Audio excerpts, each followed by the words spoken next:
Well, hey, friends, welcome back to this episode of Test Those Breasts. I am your host, Jamie Vaughn, and today I am super excited to have my new friend, Jen Tober, on my show.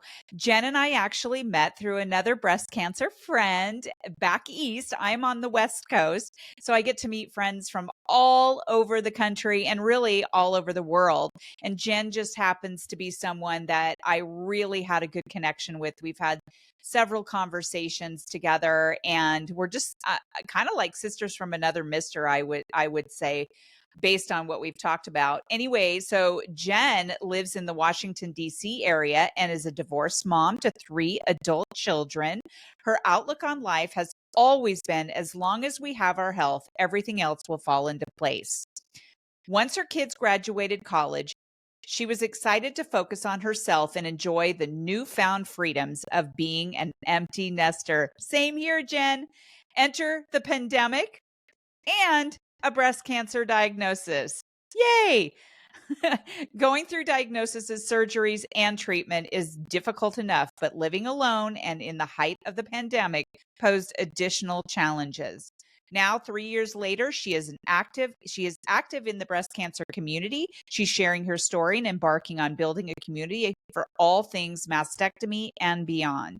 Her hope is that she can be a source of inspiration and hope to others who are going through their own breast cancer journey. Hi, Jen. Welcome to the show. How's it Hi, going? it's going great. It's so good to finally be here. I've been really looking forward to this. Well, good. I'm really glad that you're here. And, like I said, we've had some great conversations together. And you and I were talking actually earlier before we're recording right now. And I was telling you how I like to interview just a myriad of different people that have powerful stories. And you were saying something like, well, I'm just an ordinary person. And I said, you're an ordinary person like I am with an extraordinary story that can really help other breast cancer, people who've never been diagnosed, people who've just been diagnosed, people who are going through it all right now, the treatments, and even survivors.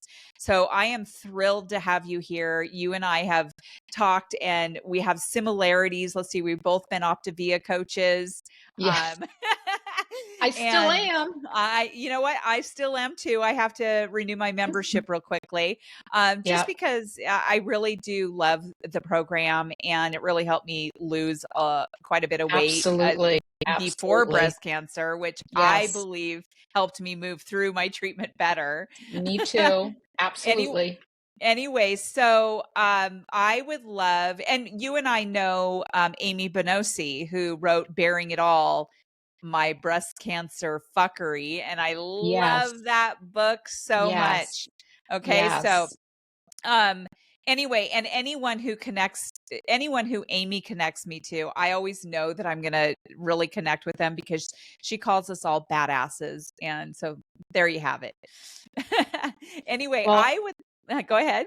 I was going to say, I agree. Yes, we are in that badass club. I think we were there before breast cancer, but breast cancer really has brought it to another level. And I'm just really thrilled that you asked me to participate in the podcast today. And what I really love about your podcast is that you do have a whole bunch of different types of people and different types of information that's being shared, because I'm learning something every day, even though I've already gone through my surgeries and my active treatment and things like that. And I think, oh, wow, I didn't even know that. So I really appreciate the opportunity.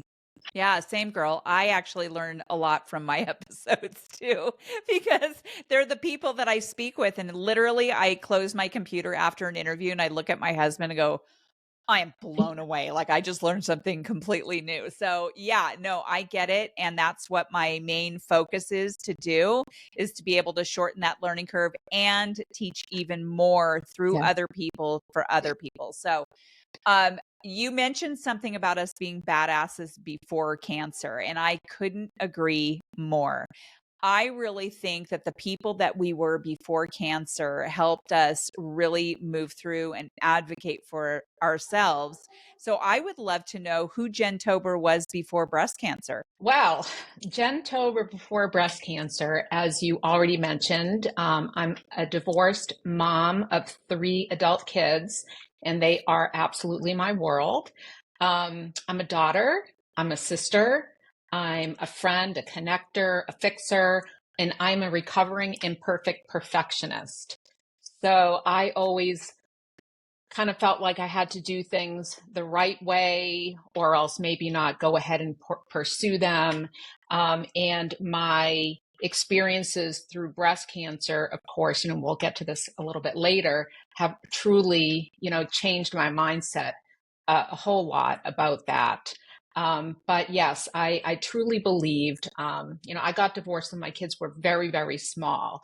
So it was a tough journey raising, these 3 kids. Their father is definitely still in the area and was involved, but it was challenging. And I always said that if we had our health, that nothing else really mattered. We'll figure the rest out. So when this diagnosis came to me, it was just mind blowing because there it was. Well, oh my gosh, I don't have my health, and I feel very much, I can really relate to your story that you've shared, that you had just retired and you Yeah. were looking forward to, what is retirement going to look like for me? How am I going to enjoy this? And what's down the road? And then all of a sudden, within what was it, like a day or two, a week, you were given this life-altering diagnosis of breast cancer. And so for me, like the kids were out of the house. I had downsized. I had moved into a condo, Mhm. and I was like, yes, what's in store for Jen Tober? I was so Yeah. excited. And then the pandemic threw a big wrench in things. And then about a year after, we were into the pandemic, but we were still, full blown in the midst of it. I got this breast cancer diagnosis out of left field.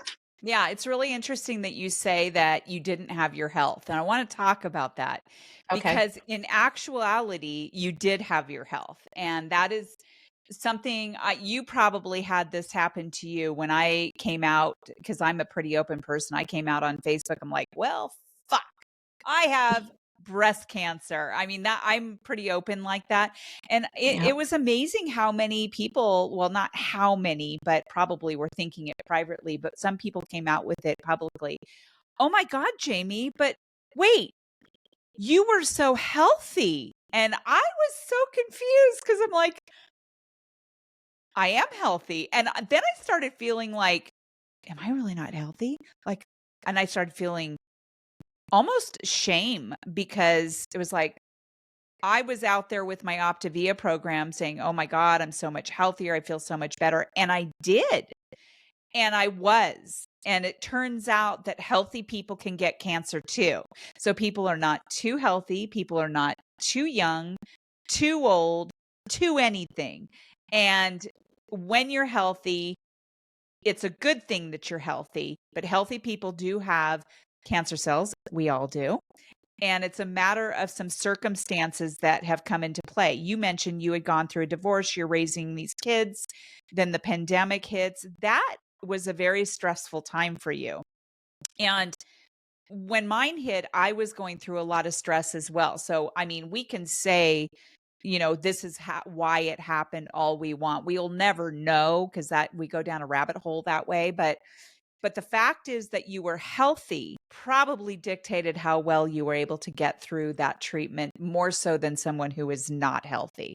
Absolutely 100%. And I do tell people that all the time. I was at my best physical health at all, I think ever.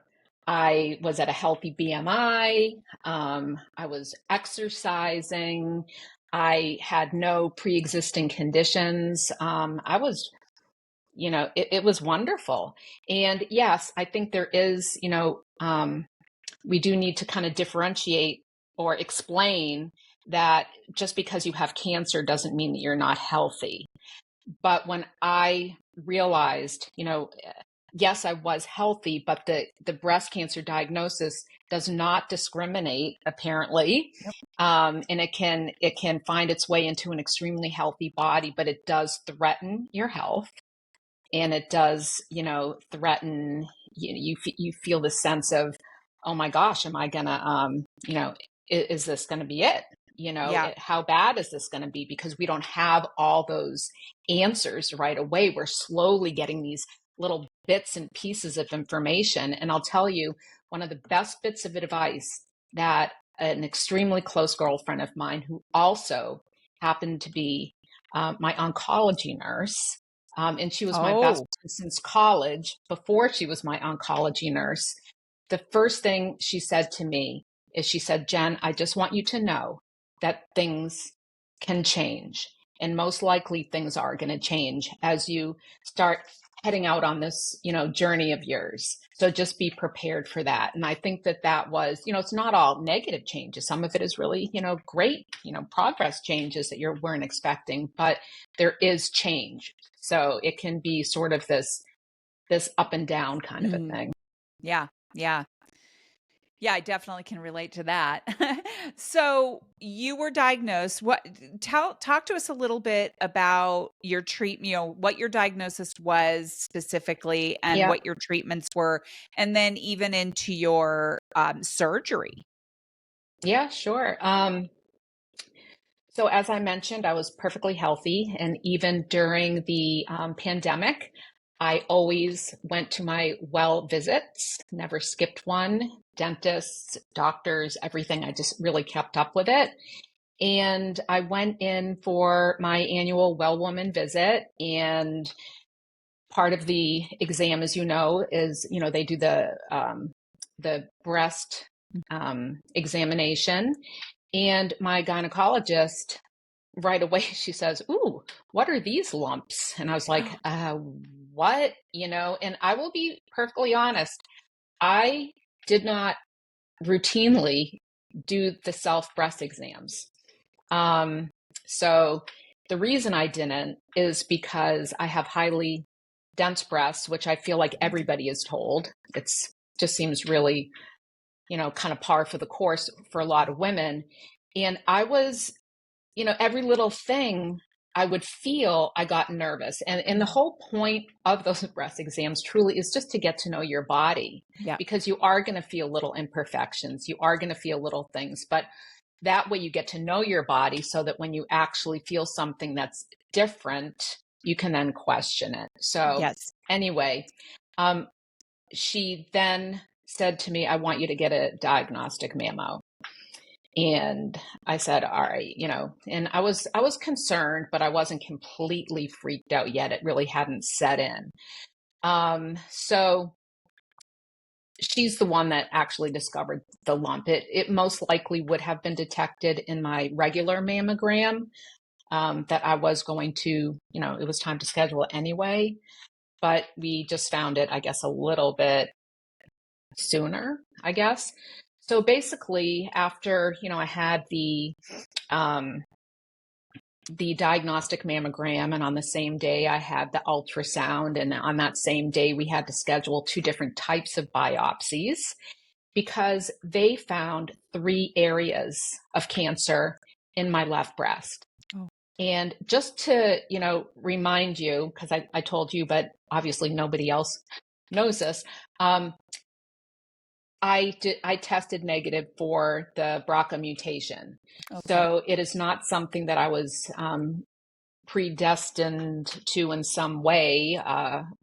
And we had no family history of breast cancer. So it was, pretty scary. So one area in my breast was DCIS, and it was stage 0. So it was just sort of like a pre-cancer cancer kind of thing. But they did find 2 masses of IDC, which is, it was poorly differentiated invasive ductal carcinoma, which is a big scary word for actually Hmm. a big scary thing. So it was kind of fitting. And after more tests, I was placed at grade 3, which is the highest of the grades, which you really don't want to be grade 3. You'd much rather be grade 1. And I was put at stage 2 because of the size of the tumors. It turned out I was hormone positive, hormone receptor positive, which meant that my tumors were growing off of the estrogen that was in my body. Mm-hmm. And I was 55 years old at the time. I didn't mention that yet. And I was already postmenopausal. But even so, you know, these tumors were growing very nicely off of estrogen that was in my body.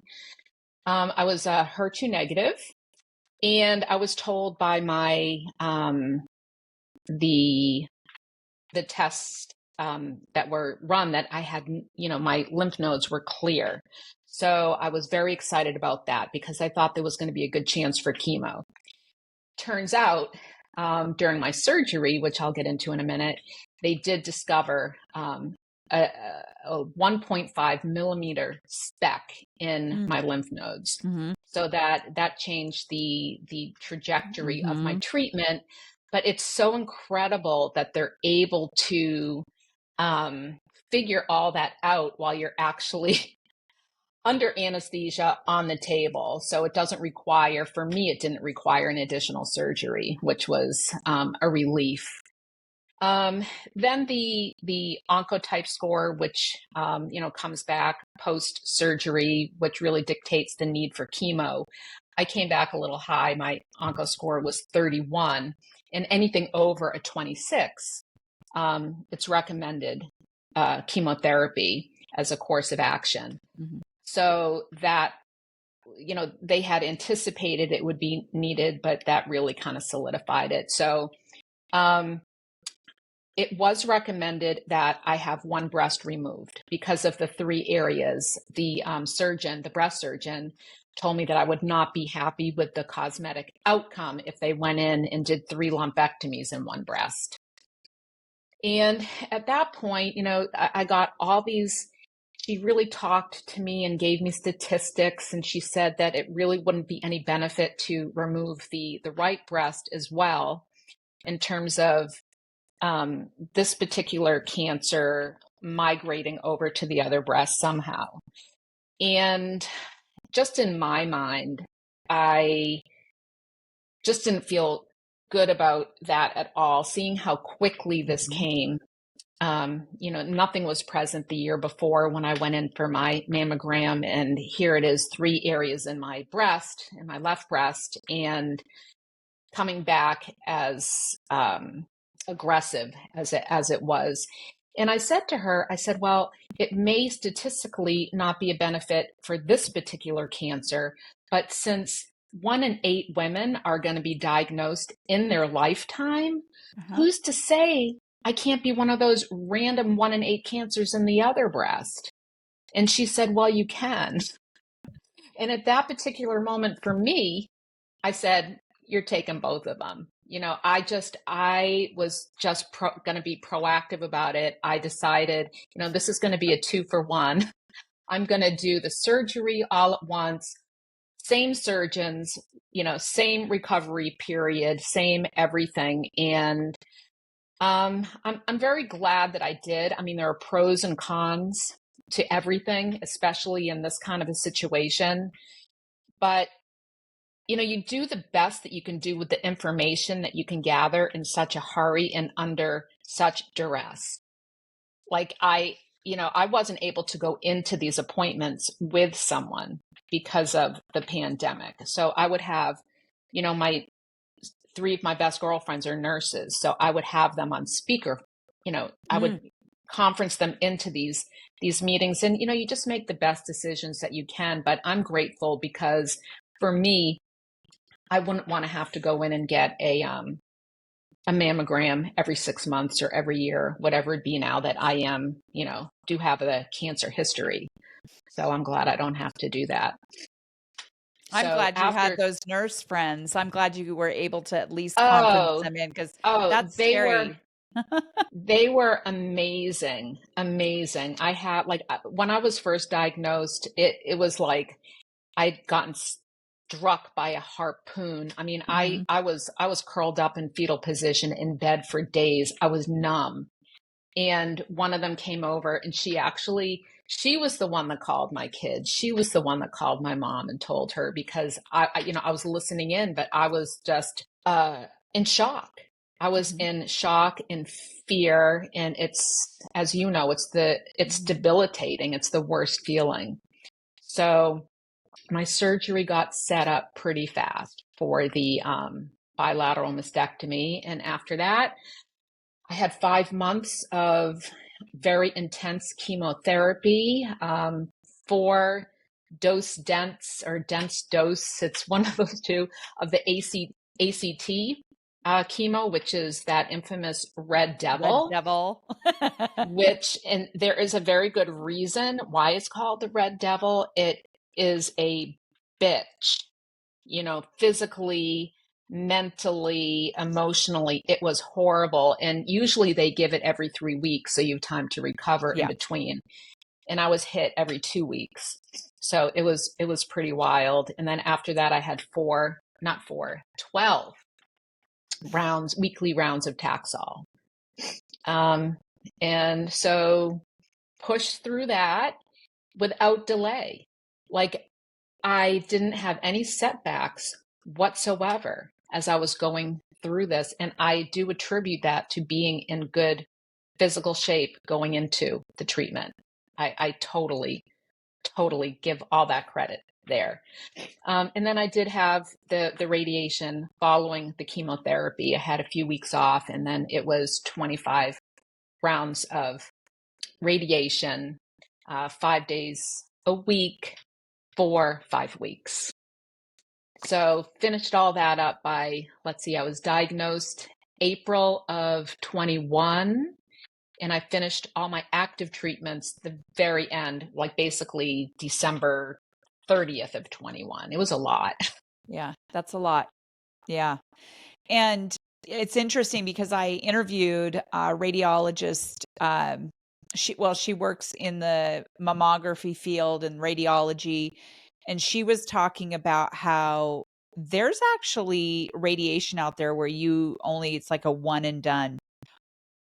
There are options out there, not in every community, but to be able to do way less radiation than what most of my friends and people that I've met have done. So Yeah, things are rapidly changing, and there was yeah, actually a study being done at the time where I could have received, I think, 5 less yeah, treatments and been part of this study. And honestly, I was just so burnt out at the time, and I just didn't want to be part of any, new study. I just wanted to get this done. like literally burnt out. Like Literally crispy. Yes. crispy. Yeah, Yeah, it's I was very amazing. crispy. Yeah, it's amazing what you have to go through to get through the whole craziness. And I definitely know that overwhelming fetal position, I'm so scared feeling. And I just, really want to be able to support people that are diagnosed now or will be, so that they can understand. And I was lucky because I had some friends and people who just sort of came out of the woodwork to help me through it. And Hmm. friendship is very important. You mentioned that you have your 3 nurse friends. You had something else that I found really intriguing, and you did a great post on Instagram the other day that featured Lenny Kravitz. I want to Oh. can you walk us Oh my through? God. Yeah, How long do we have on this podcast? I can where talk did about Lenny Kravitz for hours. yeah, I just want to know where all that came from. Yeah. And tell us the story. Yeah. All right. Well, it's a fun story, I will have to say. And when I finally had my surgery date scheduled for the bilateral mastectomy, it was on May 26th, just the random date that I was given. But all my friends know that I'm a huge Lenny Kravitz fan. Love his music, love his vibe, love his message um, that he throws out there and what he represents. And so I was making this joke because, you have like, well, for me, I have to find some levity even in the worst of circumstance because that's just how I roll. That's how I get through things. So I started this joke with my girlfriends, and I said, yeah, well, Lenny's going to be so bummed because I had to cancel our plans to celebrate his birthday together. He was really kind of bummed, but, I'm a little bit busy. So, we'll just have to celebrate some other time. So that was sort of the running joke. So when I was at the hospital, literally under the knife, and I do have to, my surgery was an outpatient procedure. That's a whole other topic, which I'm Yeah, sure we're not going to get into today. But that should be against the law. absolutely. It's like I went into the hospital and having your breast removed is a full-blown amputation. Hmm. Um, and then at the end of the day, they sort of wind you up, spin you around, and push you in the wheelchair out the door, and they say, "Have a nice life." It's like, oh, geez. So, I obviously had covered my bases, and I had, one of these nurse friends of mine staying with me for the first 48 hours, and then my kids were staying with me after. So I was not alone for that first week. But getting back to my story, when I was having the surgery, one of my girlfriends snuck into my place and she put a Lenny Kravitz cutout, like those big, almost life-size cutouts. And she placed it by the foot of my bed with a card. So when I came in, later that day after one of the most horrible, crazy, fucked up kind of days, and I am on drugs and painkillers, and I'm being led into the house. And I had, a few girlfriends there, one of my sons, and I said, "Who's in my bedroom?" And I walked in, and standing by my bed was Lenny Kravitz. So we were dying. We were absolutely dying. And then we wound up having like this insane photo shoot with me with this cutout. And yes, some of those pictures are highlighted, from the day of the surgery in that reel on Instagram. And a lot of those pictures are not in that reel because they were just too insane, too crazy, only things that girlfriends will do. But it was just a bunch of laughter. It was levity, it was laughter. I felt all the love from my girlfriends. And so I decided that I was going to, I didn't decide right then and there, but, a few days later, I decided, I'm going to take this cutout on my journey with me and just kind of like take pictures along the way because why not? So I took it with me as I was getting my hair, buzzed. I took it with me to my last chemo appointment, to radiation. I wound up getting tattoos afterwards, which we'll get into discussing, decorative breast tattoos. I took him along the whole journey. So this reel kind of puts that all together, and I share it for many different reasons. But the biggest reason is I'm really proud of all that I've come through, all that I've gone through, and where I am now. And I want to show other people who are going through a similar journey that you're going to get through this. It's going to be okay. You're going to get through. And seeing all that I went through and how I'm now on the, you know, in a different place, in survivorship, in thrivership, in alivership. And I think it's important for people to see that. I do too. And that's why, I always ask people, what is your survivorship like? Like, how do you support breast cancer, people who've just been diagnosed, or, maybe caregivers anyone? How do you support them in your survivorship? Yeah, it's really interesting. It's something for me, supporting other people has become it's just something that I kind of naturally fell into because I've always enjoyed, helping people just in any way that I can get through tough times. And I wound up, a lot of my friends are connecting me with other people who were newly diagnosed. and, so that I can talk to them, answer questions if they have, if they would like advice, I can advise them. Obviously, whatever they decide to do has got to be, whatever decisions they make have to align with their life, so I am never going to profess what somebody should do or should not do. I kind of will lay it out from what I know with my experience and what I've learned, because knowledge truly is power. It truly is power, and you don't know what you don't know. There are certain things that I never would have considered, certain questions that I didn't know to ask. So I just think that the more we talk about it, the more we can support each other, the better people are going to be going through this.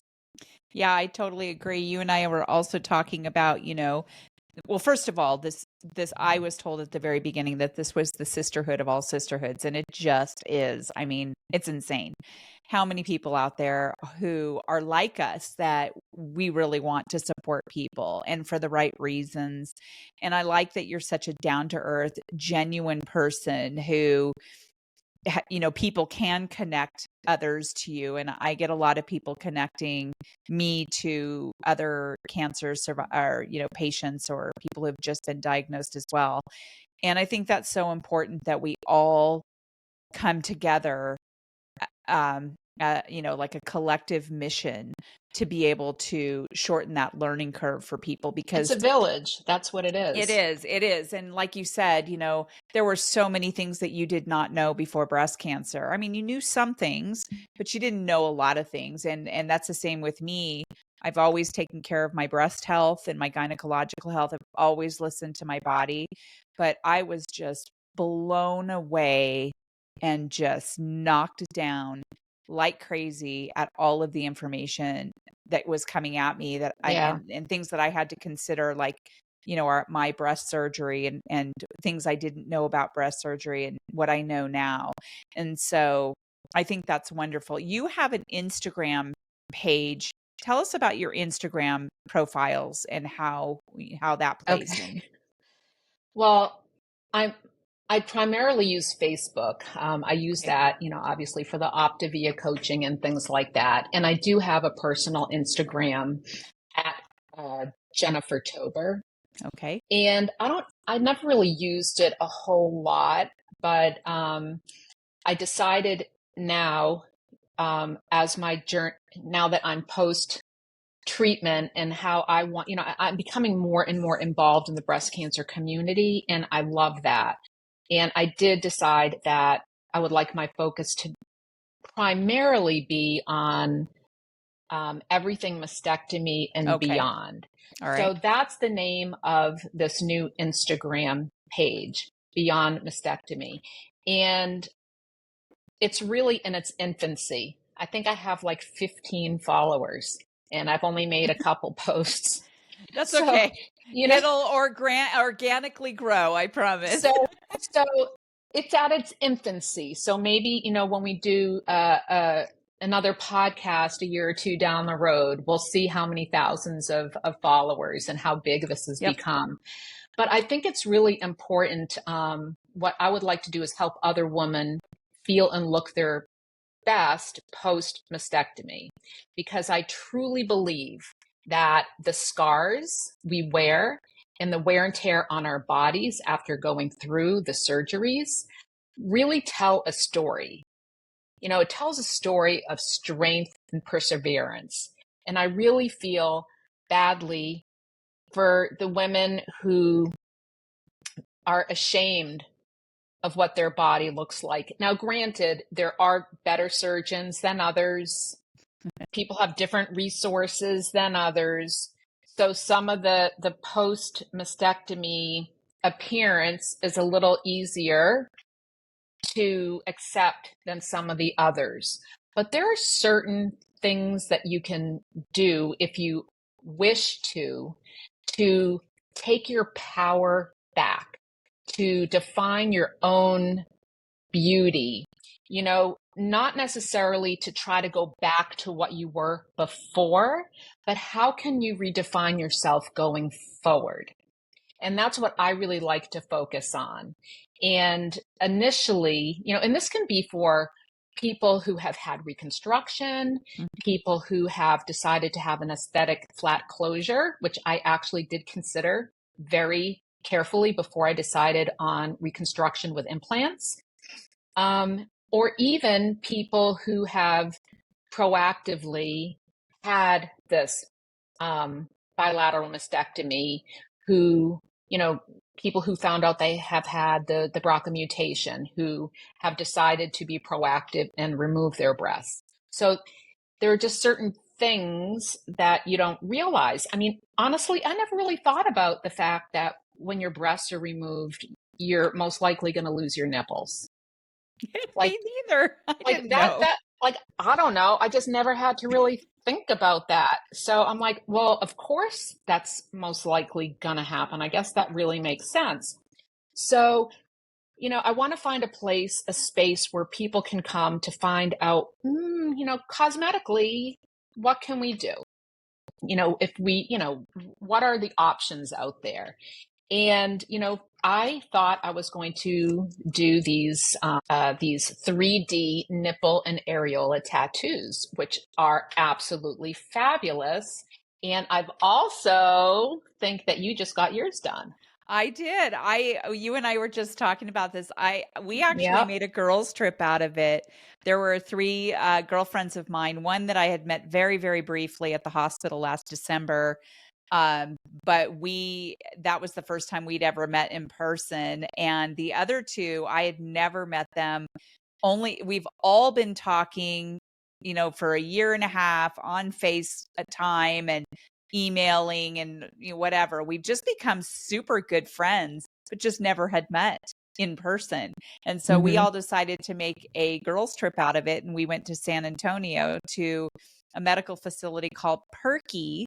And Crystal and Courtney are the two nurses who run that and do the 3D nipple and areola tattoos.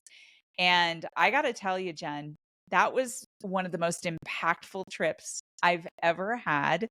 It made my heart so happy. And all of our nipple and areola tattoos turned out amazing. I love that. It's like a game changer. And I I never love even knew that. anything like that existed. Like, you look in the mirror and it's like, I came home and flashed my husband and he's like, whoa, they look so Yeah. real. Yeah, no, it's really amazing what's possible. And, the fact that you made that into a whole event too with, your new sisters, so to speak. It really it's not only the product but the process too. Yep. It's a celebration. Well, It and it, it truly is. it's part of the restoration. And so Mhm. we were given insurance paperwork for our insurance because insurance has to cover it by law. That's part of that restoration, that the surgery Oh, for breast cancer patients and the restoration, all of that by law has to be covered. Now that's there's wonderful. I didn't know yeah. that. Yeah, I didn't know that either. So I just submitted all of my stuff, so we'll see what my insurance does. But I have a cancer policy also, so I sent it into them as well. But yeah, that it's part That's of the deal. interesting. Hmm. That's interesting. I was going to do that, and then I just changed my mind. Girl can change your mind, right? So I decided to go down this other path where I started looking at decorative tattoos, something just to embellish. And I went down this deep, deep, deep search. It took, I loved it. It was research, looking Hmm. for images online to get ideas and artists and things like that. So I did wind up going to New York City last year. And over a 2-day period, I had these incredible watercolor floral tattoos done. And they are so perfect, everything that I had ever hoped for and more, which is good because if I didn't like them, it would be a little bit of a problem at this point. Yeah, for But sure. I Yeah. love them so much. And, I did also make it an event, so to speak, for myself. Like you went with your girlfriends. I had two girlfriends, um, each one on each separate day sat with me, and they're also breast cancer survivors. I didn't meet them through the breast cancer community. They're good friends of mine who were also breast cancer survivors. And of course, I had the Lenny Kravitz cutout with me. Of So, course. yeah. So those tattoos can be seen also in that reel. But something else that I noticed in my research for what I could do, there are such things as nipple prosthetics, Mm-hmm. and that prosthetics that can be adhered with like a silicone safe skin adhesive. And so you can remove them and reuse them, remove them and reuse them. And some of them are better than others. Some of them don't look so good and didn't get, just they don't look so real to me.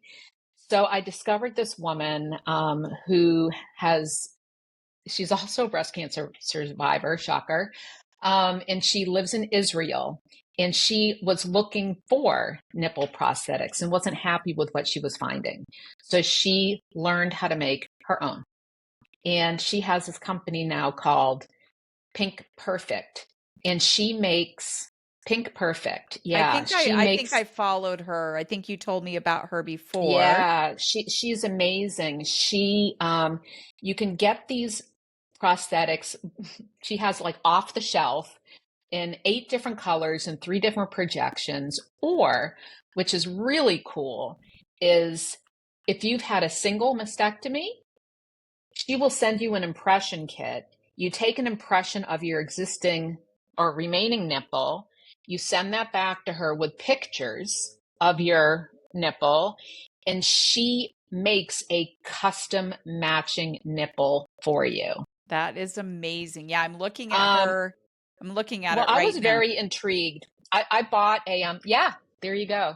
So Yeah. I bought a pair off the shelf because I was so curious, and I have them here with me. I know that listeners aren't going to be able to see them, but those who are Go to YouTube if you want those to watch. those yeah, this is going to bring people over to your YouTube channel. But I'm going to put one. I'm going to put one on my hand here, but I don't know if you Wow. can see. Look at that Yep. projection. Yeah. And this is just one color. You can see it's not really flush because I don't have the adhesive on, Unreal. but they're so I mean, soft. They real. I feel mean, it's so, real, but yeah, it's unreal how yeah, real they are. yeah. So you can wear them swimming, in the shower, you can sweat in them, and if you take good care of them, they'll last for years. That is really She has this fascinating. policy: if you're not happy with them, you can return them. I mean, it's like it's a win-win. And she also has forms on her website that you can use to submit to insurance. And Love clearly, it. that's an individual thing with your policy. Yeah. But I love these, and I love her so much. I connected with her and had this incredible conversation with her that I'm now an ambassador, if you want to call it that. So also in the show notes, I guess you could I have like a little code that will give people a discount Oh, if they want to yes. go on their website Let's include and that. order a pair. Yeah. It's sort of like I don't know. I just love it. So I do have my tattoos, but if I want to sport a nipple or two, I can. I am going to put those. I can even put a ring through this if I want to have a pierced nipple. Oh my goodness. I know, right? And it won't Ooh. hurt. And it won't hurt. And it won't hurt. No. No. God, I didn't even think about that. Yeah, the only thing it does not have is sensation. So maybe down the road Right. there will be a prosthetic nipple with sensation, but That it is, was the best find. how would they do Love it. that? Gosh darn. I don't That know. would be so fascinating. Well, I just think that's great. And I think it's really important to send that message that there is a way to feel beautiful in your body again. We're on the other side. We do feel beautiful. I never thought I would. I was so horrified when I found out I had to have mastectomy. Would I do it over again? No, I would rather not. But at the same time, I have been able to move through this craziness to where I am right now, and getting to talk to folks like you, and connecting and helping and supporting. But I will say, without a doubt, I feel really good in my own skin. And even if I didn't have the nipple tattoos, I still already felt okay. We do feel different. But I also, when you first showed me your artwork on your breast, I was just so amazed at how beautiful it looks, because man, that just gives you so much power. And like you said, taking that Thank power you. back, taking that power back. Yeah. Yeah. Yeah. No, I appreciate that. When I tell people what I've done, they're like, "Oh, wow, that's cool." And then when I show them, they're They're like, like, "Oh, woo! wow, I didn't know you meant that." I mean, it's tasteful, it's Mhm. nice, it's art. It It's is. art on my body. So there's nothing sexual. It's just beautiful art. Mhm. And when I look in the mirror, I'm like, I love it. It, it's hard to keep my shirt on. I just I want to know. walk out my front door without my shirt on and be like, "Hey." I do have to tell you one funny thing. I was putting this link in that document so I don't forget, for the prosthetics. It was really funny because I think it was like the morning after or the night of, I can't remember what it was, that we got our tattoos. We were back at the Airbnb, and one of my friends, Kim, she, we were just used to showing each other our breasts, because we wanted to see the how we were healing and all of that. And we all, Hmm. three of us had the same surgeon, and the other person had her surgery at Center for Restorative Breast Surgery, at least part of it. Um, but she came out and she had her hands over her breast when she came out to the living room, and she realized, she goes, "You guys, I'm covering up my breasts as if I'm modest." Like, she goes, that's not something I've done in a really long time, but because I have these nipples, I'm covering it up. I just realized that. And it was just it That's was just wild. it was really Yeah. wild. Yeah, it was like, wow. So that's how impactful they are. And I remember at the Yeah. beginning of my diagnosis, I talked to a really good friend of mine who had breast cancer like 6 years prior or whatever, maybe even longer actually. And she said that 6 years after her mastectomy and reconstruction, she discovered there was such thing as nipple and areola tattoos, and she went to Arizona and got hers done. And she said, "Jamie," she says, "it's a game changer." She says, "You have to Google what that looks like." Because she told me at the beginning, she goes, "My first piece of advice is don't Google stuff, because you can go down a rabbit It can hole." be But dangerous. she's Yeah. like, I take that back. Google nipple and areola tattoos, because it is fascinating. And she says, "I look in the mirror now and I'm just blown away at how real they look." Yeah, Yeah, it's great. it's really stunning. It, It's incredible. And the fact that your friend felt the need to, you know, be a little modest there. I mean, it just yeah, shows what it does to your, to your psyche, to your, to make you feel the way you're feeling. It's right. wonderful. Mm. And it's so nice that there are options. I have a friend who, um, I said, "Oh, and I still thought I was going to get the nipple tattoos." I said, "Maybe we can go together," because she had her reconstruction about 5 years prior and had done nothing. And she says, "No, I think I'm good. I'm really good." And that's great. Yes. There's no right or wrong. There's no pressure. Do you, boo. That's, kind Well, of the way I.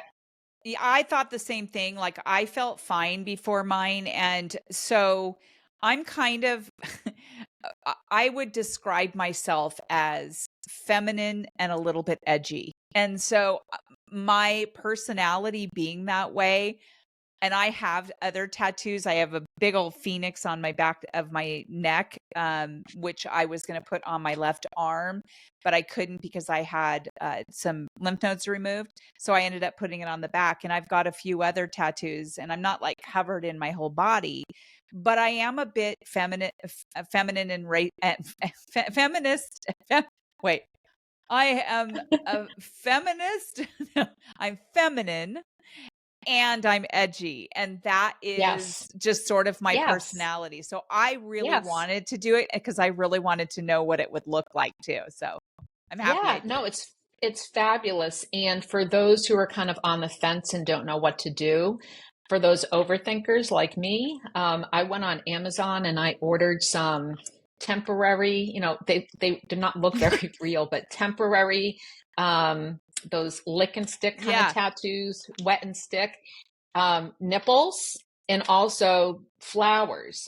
So I could play around and get Right. an idea of what it would look like, and I could remove them, Right. you No, that's know. such a good idea. That's such a good idea. I love it. Yeah, So yeah. I want to wrap up here Hmm. by asking you. I always ask this of my guests who are, well, really anyone, because I think it's such an important question. Most people are, thinking that podcasts, are pretty much talking to other breast cancer patients, which we are. And I mean, obviously, but also, I like to reach those people who have never been diagnosed. And as we talked about before, there were so many things we didn't know. And I have mentioned this on a couple of other podcasts that I have a friend of mine who asked me one time, like, why do you want to target people, an audience of people who've never been diagnosed, who are a lot younger, even because we know that you can't be too young, right?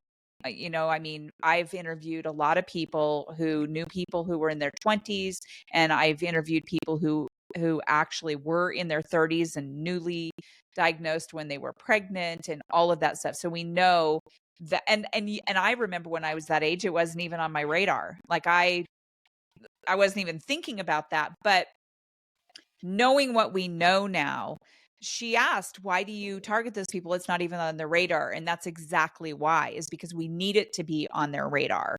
We need them to be becoming familiar with their bodies and what they feel, and being able to advocate for themselves, that they go to the doctor and say, hey, look, I feel this lump, or I see this inverted nipple or discharge or whatever it is. So I always ask people, what is a really powerful piece of advice that you can give to people who've never even been diagnosed? Um, it's excellent, and I'm glad that you do focus on that. It and it can be a very broad question, but I think really for people to just understand that 1 in 8 women will be diagnosed in their lifetime. Mhm. I knew that basically, and I chose not to do the self breast exam. Now, if I had said, all right, Jen, 1 in 8 women, there's a really good freaking chance that you're going to be diagnosed someday. Start feeling around because you want to catch that shit as early as possible. Mhm. If I had caught it early enough, I probably, knowing me, I probably still would have had the bilateral mastectomy, but I could have possibly averted the chemotherapy and the radiation Mhm. therapy. And those are two major things to avoid because for those who have not yet been diagnosed and who might think that once you do get through the surgery, through the chemo, and through the radiation or whatever it is, that you're done with cancer, with breast cancer, that's incorrect. Mhm.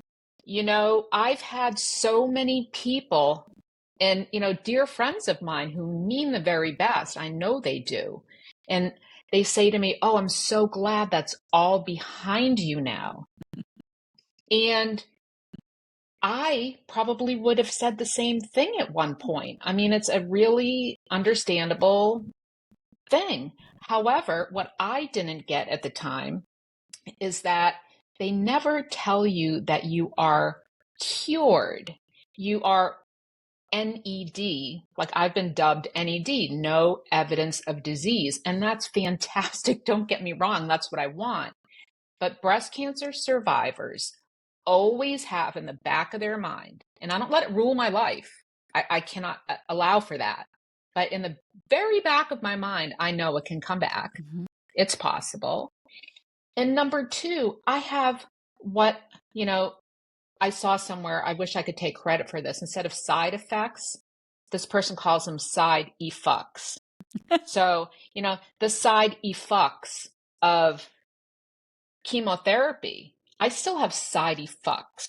Some, brain fog, things like that. I mean, it was poison pumped through my body. Poison. They went in there, with dynamite. Side effects from the radiation. I healed beautifully and I'm very lucky, but I have tightness in that side. I will always have tightness in that side and I have to work on it daily. Plus, I was on a medication called Verzenio for 2 years. I'm on another medication for a total of 10 years. I've already been on it for 2 years called anastrozole, which depletes you of all remaining estrogen in your body, which is a very potent medication and it really affects you physically. And for me, it affected me mentally. Because of the depletion of the hormone, I wound up in a very deep depression and I had to deal with that. So it's ongoing. You're never really done. So if that's any motivation to do your monthly self-examination, to maybe avoid some of the side effects, because as we already talked about in the beginning of this podcast, breast cancer doesn't discriminate. It can find its way into the most healthiest of bodies. So until things change, until there is this vaccine, until there are other options, this is what we've got. So to be proactive and to know your body and to discover things as early as possible, that's key. Yep. And if you don't know yet, that's why I named my podcast the way I named it, Test Those Breasts. And don't ignore yourself. You need to put yourself first. I know that people are very, very busy. I get it. I was incredibly busy before breast cancer. I had just such a crazy full life. And I do now too. I'm just more mindful about it, but we don't want to put it off. I had symptoms before I had my mammogram. Had I gone in earlier that spring, I may have been able to catch it a little sooner. It was, stage 2 by the time I discovered it. And the year before they hadn't detected anything, but mine was aggressive. I did feel burning sensations. I felt zingers. I did feel a lump. And I just thought it was my lumpy breast because I had dense breast tissue, of course. And I just really test those breasts, man. Test those breasts. I mean, amen, sister. Go smash them, get it done, and get it and get an ultrasound along with it too. If you have dense breast tissue, you should know this by now, and you should ask for an ultrasound as well, and make sure that they are doing I everything wish they I can. had known that. I wish I had known that because that can see more than the mammography can at some points, and it doesn't it just take makes the me place. want. It doesn't take the place of a mammogram. You want to do both. Yeah. Yep. I agree, and that is incredibly valuable information. So I'm glad you brought that up again. Well, I am going to ask you to go into that document and put your code in there for those prosthetics. I put the Instagram link in there, and I've got your Instagram. I've got your Beyond Mastectomy on Instagram. And then I also have I have a total health assessment that you have on your link tree. What is that? Oh, that is for the Optavia coaching. So if anybody's interested in learning, yeah. That's I didn't realize that you were able to pull that. So that's if people are interested, sure. It's just a little health assessment and a way to get in touch with me, and no pressure. Like I said, knowledge is power. Explore a little bit together and see if it can be helpful for you. It's such a great program, and I am renewing my membership, so I'm always there to coach people, and I still have clients who are on the program and things like that. Well, Jen, This has been such an amazing conversation. I really appreciate your being on with me today. And I feel that we have a lot of collaboration to do. I would love for you to be more involved in my nonprofit as it kind of starts getting out there. And would you like to leave us with anything before we disconnect? Oh gosh. My last words of wisdom here. Well, first of all, thank you as well for having me on. It was really special for me, and I would love to collaborate going forward.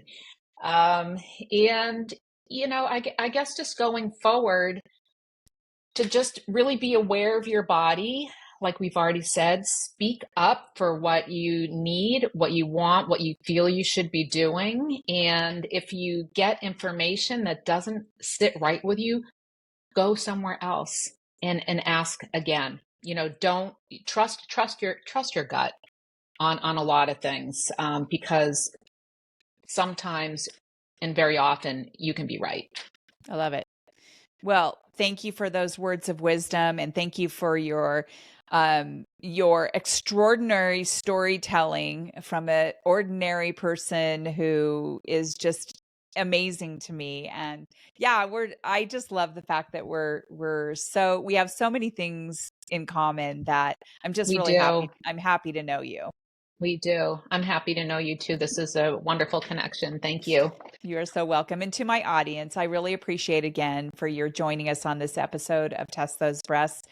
I would love it if you would subscribe on your favorite platform and rate and review this podcast. It definitely makes a huge difference.